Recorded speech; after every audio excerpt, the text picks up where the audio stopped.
In conclusion, now before you get into strategic tools such as social media and search engine optimization, it's a good idea to understand the tools that YouTube has given you to make sure that your video is widely distributed. And in this course, that is what we have focused on.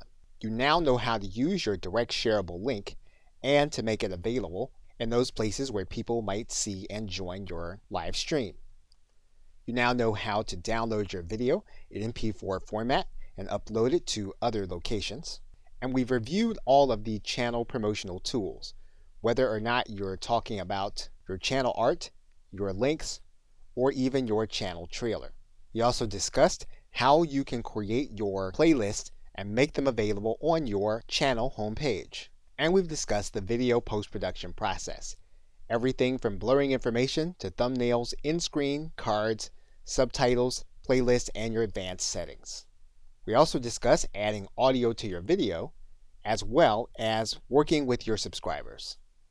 Okay, so with that, thanks, and I'll see you either in another video or in another course.